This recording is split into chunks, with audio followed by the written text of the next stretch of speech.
The sapphic story of Harper and Phil from the New Zealand soap Shortland Street has been blowing up my YouTube feed for the last month. And to be honest, I thought this pairing would have crashed and burned by now, but since my first video where I go over not just what happened with the couple up till then, but also Harper Whitley's sapphic history on the show and why having her have a sapphic storyline again after so long was tickling me pink. Things have evolved, there has been drama, and with Friday's episode, I have to admit I have been feeling maybe kind of hopeful for these two. Hopeful for what I don't even know, but y'all, maybe the story is not just a flash in the pan, because they have caught serious feelings for each other, and I just didn't expect that. So I need to debrief, talk about the highs, the frustrating lows, and speculate on a few things. And if you stick around to the end, I have a Harper Whitley side quest for you that I think you might just relish as much as I did. So when I posted my last video, Harper, after much back and forth protesting she didn't want anything to happen again after their first, second and third kiss, wound up on Phil's doorstep and without a word, pashes her good. That was the cliffhanger for the episode, and I fully expected to find them in bed in the next episode, but turns out that the writers were playing a longer game than that, which I love. So we join them again as they make out on the couch, which is super cute. And with this beat, it seemed that Harper was, in spite of a lot of guilt, kind of on board for whatever was evolving between them. Oh, do you want this to stop? No, do you? No. And it had them sneaking away to make out in the encore room and even having an adult conversation about the power dynamic. I'm your boss. Technically, Drew's my boss. I don't want to take advantage. It's a little late for that. You know what I mean. Believe me, no one can make me do anything I don't want to do. And okay, I want your opinion on this, so let me know in the comments. But do you think that Harper and Phil slept together here? Because the whole split second of them going down on the bed kind of suggests that they did, but it didn't feel definitive and certainly not as obvious as this week's heading to the bedroom. If they did sleep together in the encore room, I have to confess I'm a bit miffed. I don't know, it's kind of a big deal when you're telling a story about an affair to show that they've slept together. And also, I guess I just want to see some post-sexy time cuddling to balance out the drama between these two. To show them actually having a good time and connecting, so it's not just Harper feeling totally guilt-ridden. I have been hanging out in the Discord, the YouTube channel Nicole Zara set up for Shorty, and we were chatting about how Shorty has been leaving these kind of odd gaps with their scenes where we're expected to fill in blanks. Like when Phil convinces Ihaya, her partner, not to lay a complaint against Harper for snooping in his medical records, or when Phil gives Harper an ultimatum that if she tells Drew about them, it's over. These are perplexing gaps given that they have 2.5 hours of programming a week. So plenty of time to include these scenes in my opinion. And maybe they could do a bit less of these repetitive loops that hit on the same plot point about a dozen times. Anywho, Harper showing up on Phil's doorstep made it seem like they were maybe on the same page. But then, as I mentioned, Harper illegally snoops in Ihaya's medical records because he'd been behaving erratically. And Phil doesn't appreciate it, so she breaks it off with Harper. Don't text me again. I don't want to meet up like this again in private. I don't want to kiss you. I don't want to touch you. Phil, whatever this was, it's over.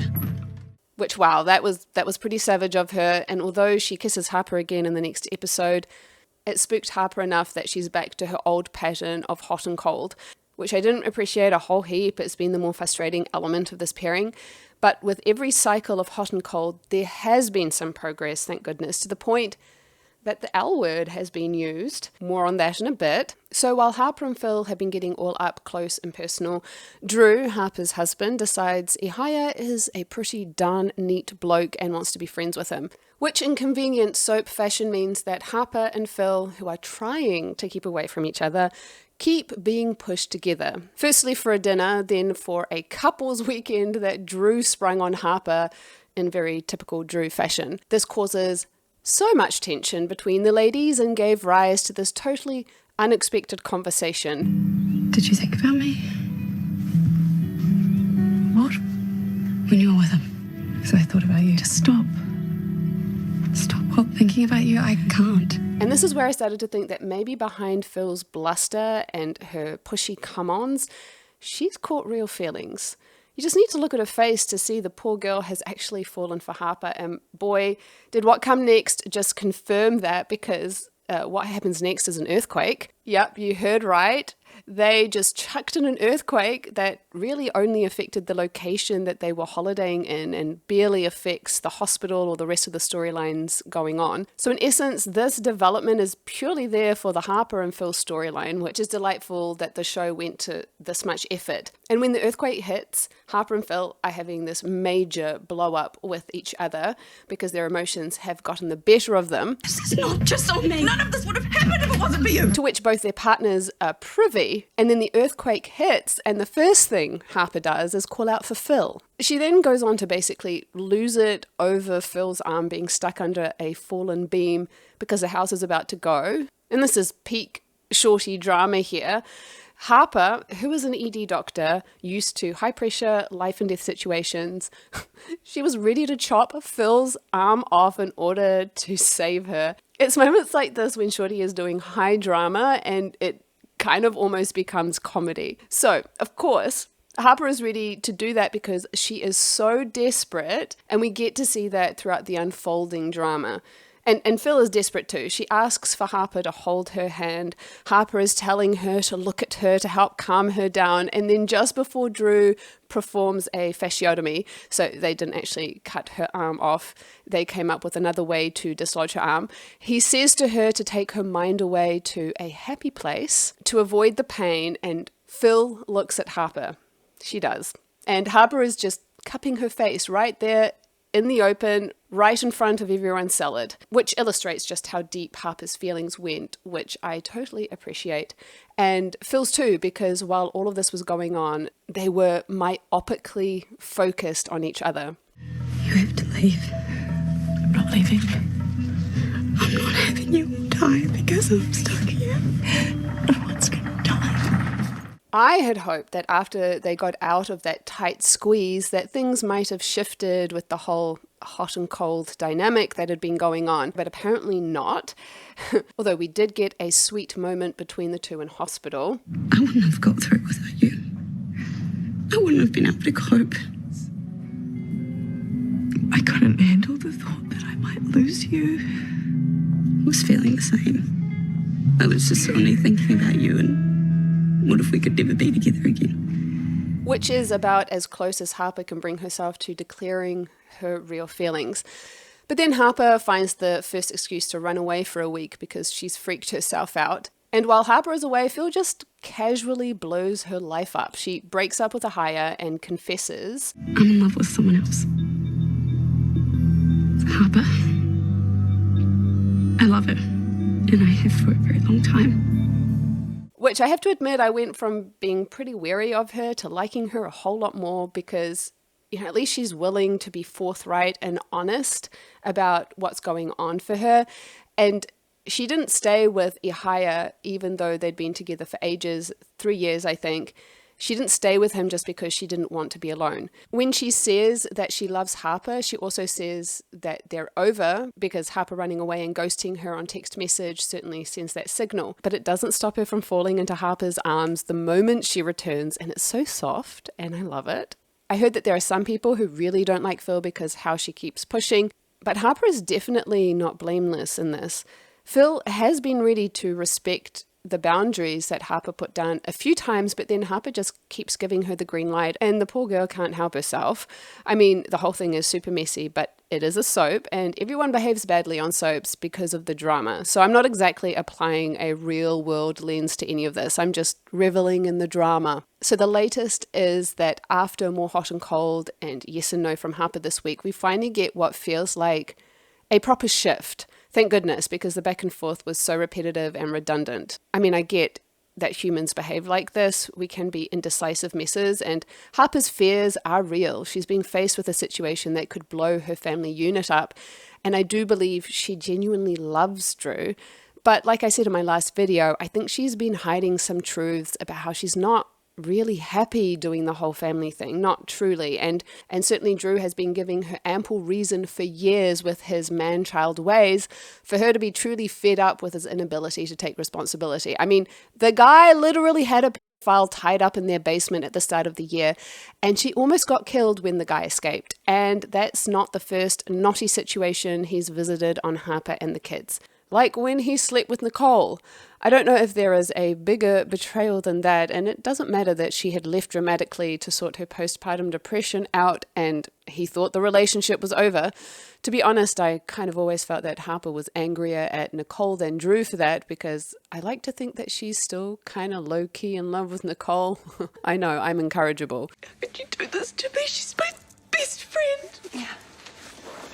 Oh. And I think she's resigned herself to Drew messing up again and again.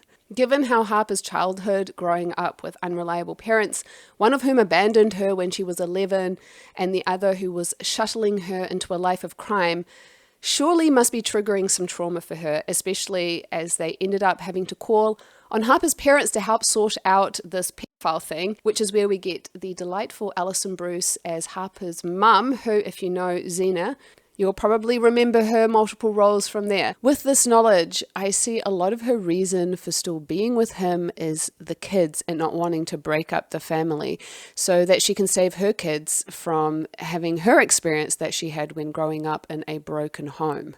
So then comes Phil, who gets her, with whom she has a lovely rapport. We get to see this in action as they work together this week. And yeah, Harper might not want to break up her family, has fought really hard not to succumb, but ultimately after an honestly weak attempt to tell Drew what's been going on, she finds herself on Phil's doorstep because, as she says, I couldn't tell him. I don't know, maybe I just can't let this go. Can't let you go.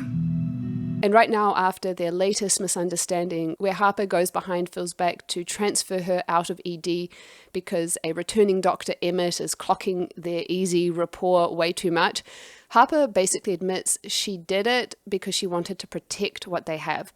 I was scared of losing you. That's why I moved you. You did it to protect us. Yeah. You could have just told me that. Yeah, probably. Which kind of means that she's in it now, right? She's not resisting it anymore, I hope. Yeah, this bear is such a mess, but I'm enjoying it all very much. And legit kind of surprised at this turn of events because it feels like they're actually communicating for the first time. And look, perhaps the only reason why the writers have her at this place is so it can all blow up next week. But then there are a couple of things that have me thinking that maybe that won't happen, that they are going to stretch things out a bit further. Firstly, we have Harper seeing Phil being really good with 2 children patients that come into the ER last week, which felt pretty deliberate. And it's clear that Harper finds this very attractive because it leads to a moment between them. And then Marley, Harper's eldest, seems to have noticed that Harper is spending a lot of time with Phil and is not happy about it, which maybe doesn't seem to bode well on the surface, but maybe there is a possibility of a storyline that could evolve out of that, of Phil winning Marley over. Secondly, the show has gone to great pains to show that they connect on more than a superficial level, that after every obstacle they keep coming back together like it's something that is beyond their control. Phil straight up told Harper that she loves her. I told him I love you. No, don't say that. And Harper all but has by saying that she can't give her up. And so even if it's all just a setup that will fall back on Harper and Drew drama, a small slither inside me is starting to experience maybe a little hope that Harper and Phil might actually have some legs. Could this be the thing to break Harper and Drew apart after 8 years? It's not even necessarily that I want that, because I'm rather fond of these two together, and I do feel bad for Drew, despite his faults, because I do think he's evolved a lot since his chauvinistic early days, and he genuinely loves Harper, which shows that he has at least good taste in women. I may be in the minority on this point, but I then also really want Harper and Phil to be together and happy, or at least be together for a good long while. Okay, so before I tell you about this Harper Whitley side quest, If you aren't already watching the show, I have a link to the channel Nicole Zara where all the clips are arranged into a playlist along with many of the other sapphic storylines that Shorty has done over the years. There are quite a few. And I also wanted to thank my patrons whose support helps me to make these videos on YouTube. Your support is so appreciated. Thank you. If you want to support me and get bonus content, head over to check that out. I have a link in the description and on my About section. Okay, so on my last video, I mentioned that Harper had sapphic dalliances before, notably with Nicole 10 years ago, but she and Drew also had a threesome with their nanny mere months after Billy was born in 2018. I hadn't seen the storyline when I made my last video, but now I have, and I enjoyed it very much. What I enjoyed about it is that we get to establish that Harper is definitively queer, that it wasn't just a one-off. You've loved women before, correct? How did you know that? You have a very sapphic aura. And we get some scenes between Harper and Nicole talking about how Harper has the hots for the nanny. You have a crush. Don't be ridiculous. Yeah, she's hideous. And I do love me some Harper and Nicole. And it does help contextualize what's going on with Harper and Phil. I found the storyline on Daily Motion, so I have a link in the description, although I do have to warn you, I haven't been able to track down like 1 or maybe 2 episodes, which happen to be pretty pivotal as it's the day after the threesome, although I did get my hands on a short clip that I've linked in the description. Don't let those missing bits stop you. However, you can still follow the storyline without it, but if anyone has that episode, please let me know. If you've enjoyed Harper and Phil or Harper and Nicole, I think you will enjoy this too. Until next time, lady lovers.